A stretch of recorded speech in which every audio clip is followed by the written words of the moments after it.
We have to learn to let go and allow life to happen through us without any judgments, without any preconceived notions, just allowing life to be what it is.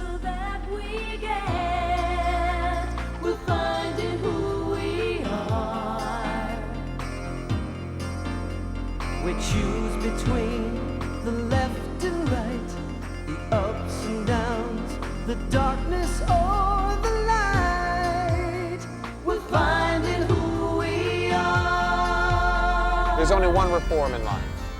When you and I stop living from our heads, you and I are here for one very solid reason, and that is to learn to be loving.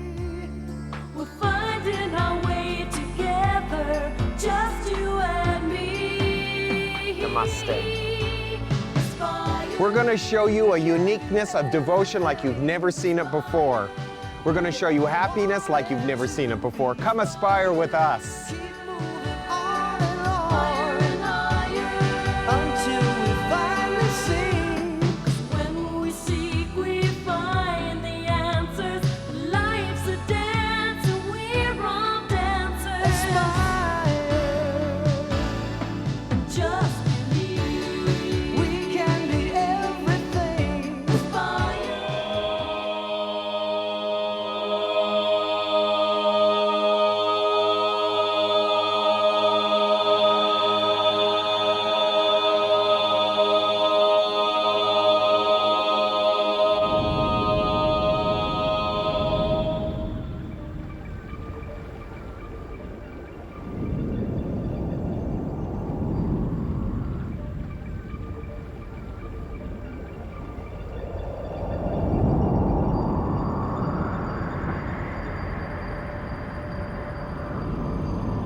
Mount Abu rests in a calm and serene Indian mountain range known as the Aravalli Hills. This region is widely known as a center for spirituality and is the home of the Spiritual University of Brahma Kumaris, founded in the 30s by Prajapita Brahma. Lovingly known as Brahma Baba, he is considered to have been a human medium to the incorporeal god Shiva. Together they gave women the special privilege of imparting godly knowledge and easy Raj Yoga to mankind, because women have qualities of the spirit that make them better spiritual teachers. Hence the name Brahma Kumaris, meaning daughters of Brahma. The Spiritual University has over 2,000 centers worldwide. Its aim is to uplift the moral health of man, the spiritual strength of society, and to promote peace in the minds of individuals and the world. The institution achieves these goals through classes, festivals, seminars, conferences, and its consultative membership of the Economic and Social Council of the United Nations. I was asked to wear this shawl while we were doing this program as a way of showing my humility and my willingness to be here and to feel the grace of this beautiful ashram. I cannot express to you over the lens of this camera or in my words the awkwardness I feel as a Westerner, not only wearing this, but coming to this ashram. And yet there is a part of me that feels very, very much at home here, because there's such a beauty and a grace in these people. We have such a funny idea about what it means to be spiritually devoted. We think that people who are spiritually devoted to some religious practice, shall we say, as we like to call it in the West, are crazy, or that maybe they're like the Jonestown Massacre, willing to just follow some guru to death. But that's not what real ashram life is all about. We all have our own way of submitting, don't we? We all have our own way of surrendering ourselves. In the West, we have no problem whatsoever surrendering ourselves to money, the opinions of other people, whims, fads, gadgets, politics. Even Western religion, as we see it today, we surrender to a Bible, a book. It isn't even flesh and blood. And yet, we have to swear by it. We consider it the book of the books. Is that not just like surrendering to a guru? I don't know.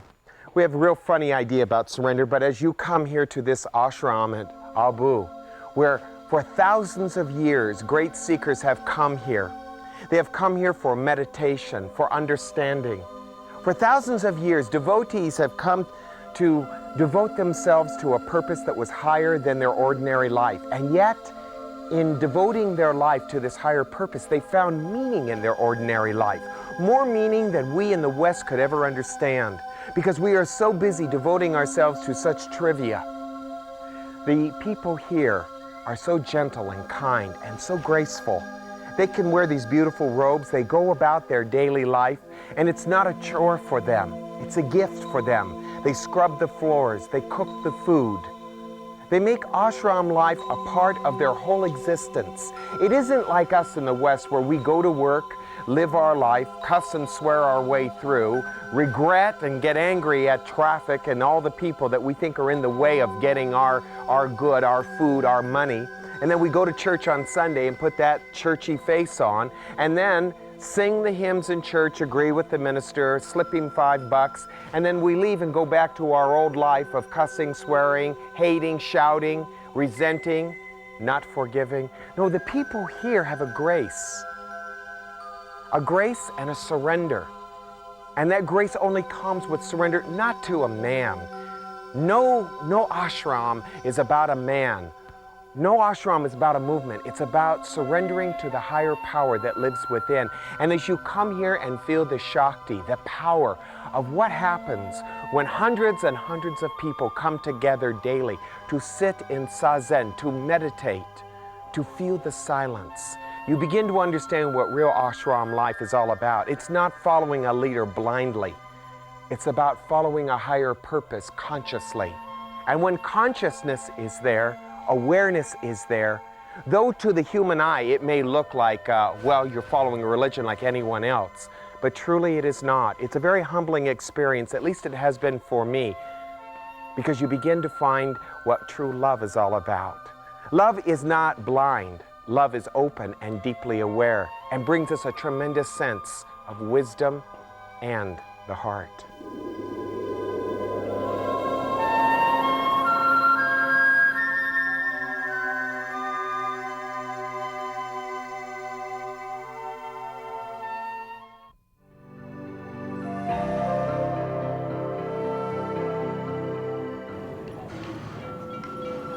An important part of ashram life is selfless service, or seva. At the Brahma Kumari Spiritual University, much of the seva takes place in the kitchen. Under the guidance of the kitchen manager and with the aid of able volunteers, as many as 1,000 people can be served in an hour. The Brahma Kumaris believe that pure food prepared by pure souls aids the purification process of those who eat it, so they may always feel peace and happiness. But the real expression of spirituality comes in the practice of karma yoga, where in serving, the self is receiving, and we are naturally giving to others. Let's look at devotion for a moment. You know, it's okay in the West to have devotion towards earning a living, having lots of money and possessions, being devoted to our children. It's interesting, though, in the East, when we start talking about devotion, Westerners often look at it as though it's some occult thing, as though being devoted to God is something strange or weird or mind-controlling. And it has nothing at all to do with that. True devotion doesn't come from the discipline of the mind, a fanaticism. It comes from surrender to the heart. That kind of feeling that you get inside when you realize, oh God, I just haven't known life yet. It's always been within me. The truth has always laid within me. And devotion is not about being devoted to a movement or a man or a person or a book, but being devoted to the heart that lives within us, where there's some sort of understanding not only of wisdom, but an understanding of the infinite, a surrender to it. Could you please tell us what is devotion? समर्पणता परमात्मा के अर्थ ही होती है. Is for God.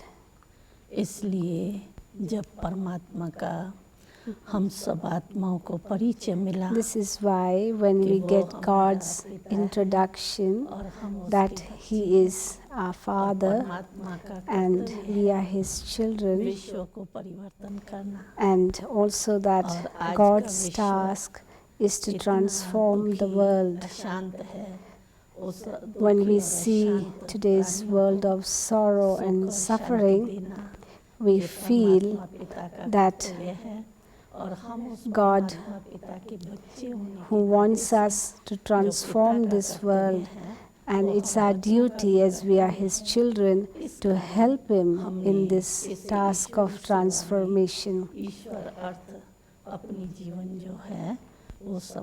And therefore, the need of dedication to God. One of the things that is the starkest contrast between us in the West and these beautiful people in the East is we labor over our work. We make our work such a chore. We do things to get what we want, to get ahead, to get more, to create some sort of future and destination. Not so with these people. They do things out of a tremendous sense of devotion towards love. They're not trying to reach heaven. They're living in heaven right here. Whatever it is, cooking, cleaning, chopping, cooking, it doesn't matter what it is that they're doing. They do it with a sense of love, not for what will happen to them or where they will go, but because love is the prayer of their life. And that prayer is an attitude that they bring to their work. They have found a great sense of love here. Love that permeates beyond the idea of what it will get them. They've learned that love is something that you flow with, like the river. They've learned how to put their love to work. How do people in your ashram devote themselves to their daily life?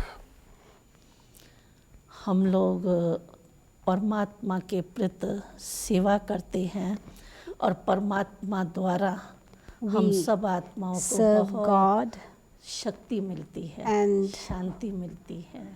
When we meditate upon God, we get power from God.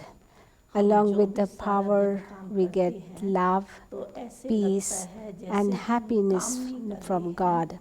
So with the help of this love, peace, and happiness, whenever we serve, we don't feel that we are really laboring, but we think it's all like a game, and therefore we feel that everything is very light. We can do everything very easily. Secondly, we think that this is our home, and as one works in his own home without any stress or strain, he feels it is not only necessary, but it is also his duty, and it is the real service that he's doing.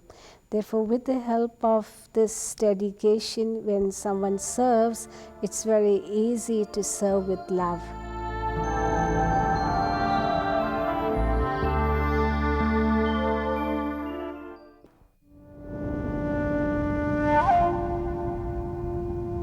You know, probably the most asked question that we as Westerners have about this spiritual practice is how do we take our spirituality, the practice of it, and bring it into a world that does not appreciate that, especially the Western world, which is harsh and hard, and the spiritual practice that is soft and easy.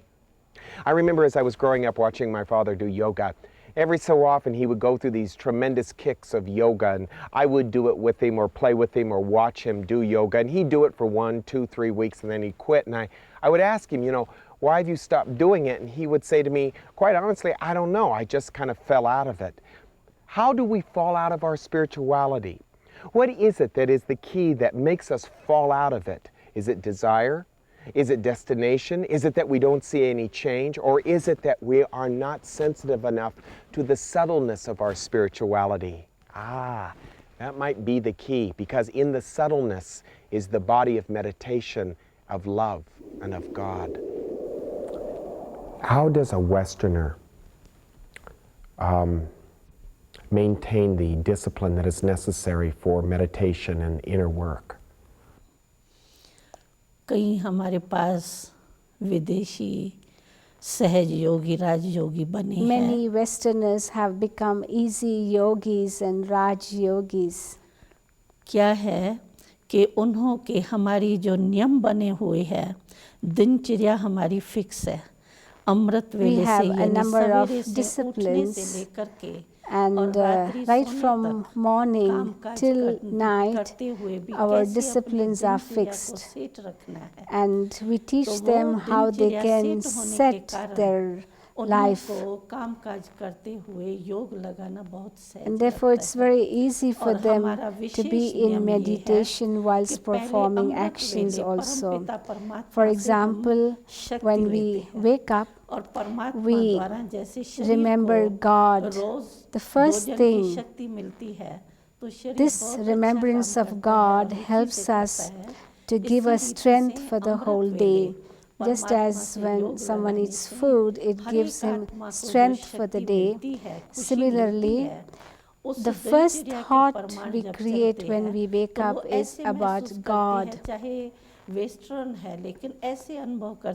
And therefore, even if one is a Westerner, he feels that a new energy has entered in his life, because the morning strength which he gains through meditation gives him strength for the whole day. And they too give their experience that though they work hard, yet they don't feel that they are working hard at all. They think that they are trustees. They look after the body, they look after their responsibilities, but they do it as trustees. And therefore they do everything very happily and lightly. And in this way, the daily life is set.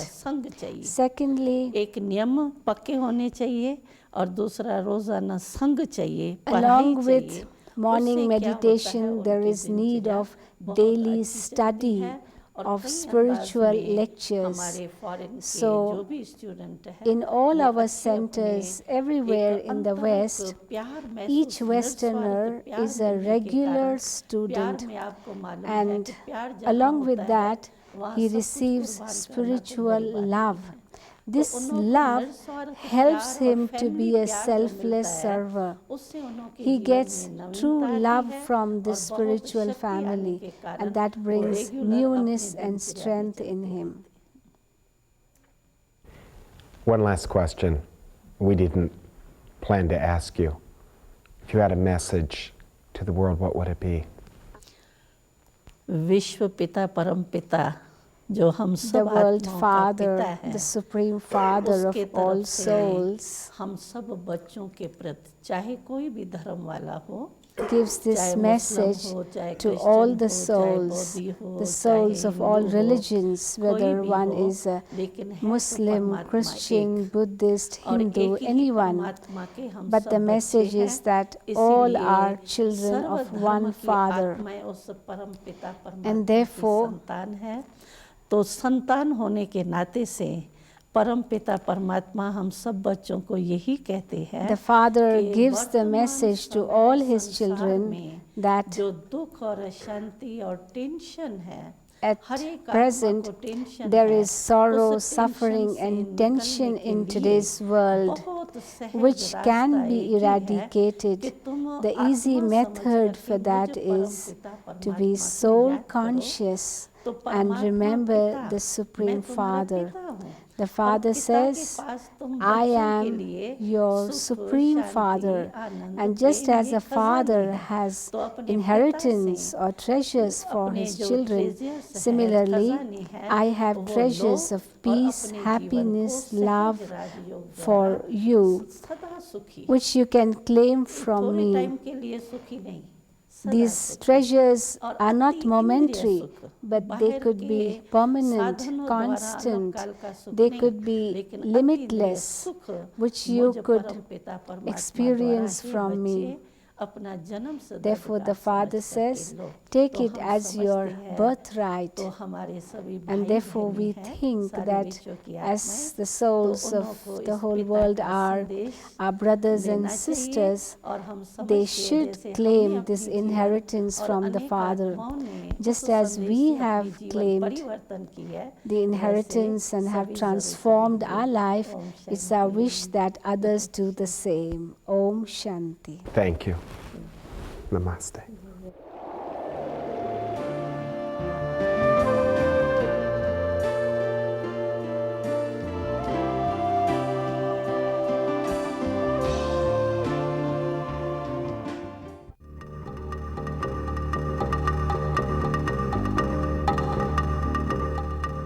I hoped you enjoyed the beautiful interview that we had with Dottie. The word Dottie in Hindi means grandma. It's a very affectionate word for her as their guru. There is a consciousness here, a depth here, that is very unique, that cannot be explained in words. We'll try to explain it in pictures and in future aspires as we go along. There's a quality here that the Indian people have that we don't. I had heard about it in the West, I had heard about the word, but I never really understood it till I got here to India. And it is the first thing that you sense from the people. You don't quite understand it in the beginning, but as you stay with them and live with them as we have the last 5 days, you start to get the feel of it.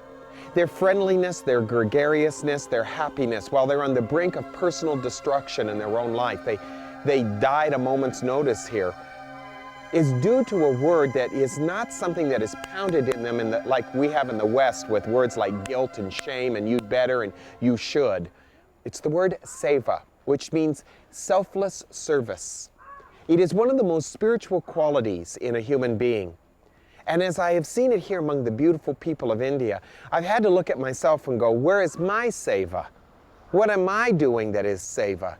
Selfless service, doing things out of a deep sense of kindness and compassion. There is so much suffering here in India that everybody works together as community to help each other through their suffering. They don't try to alleviate it, they accept it. They actually rejoice, they actually celebrate it. And in a funny kind of way, in doing that, they've brought a strange quality of beauty into everything that they do, into their life, into their poverty, into their death. Among the crew and I, we've talked about their poverty. I want to tell you something. It doesn't feel like poverty when you're here. There's too much happiness here. There's too much laughter and celebration. And that's the beauty of seva. It is the deepest devotion to spirituality that a person can have. We're here at Mount Abu, where for hundreds and hundreds of years, people who have sought the spiritual way have come to this beautiful mountain and meditated and studied meditation. You can feel the consciousness, the Buddha field that is here. It's moving and it's stirring, and there isn't anyone here who doesn't feel it, especially as you sit in discourse or in meditation with these people. It isn't because they're better than us. It's because they have found seva. They give because they can. There's no guilt, no shame. There's just a deep, loving concern for a human being, a compassion for the way of your suffering and your life. And they don't seek to take it away. They seek to help you understand it and move through it. Seva. Try to find something this week where you can do some seva. You can do something kind for someone without, well, with the idea of thinking that you'll be rewarded for it or be a better person because you did it. Just be kind because you can in places where you wouldn't be kind. That is devotion. That is a part of love and meditation, and it's one of the deepest works that we ever get involved in our life. Namaste. You and I are here for one very solid reason, and that is to learn to be loving.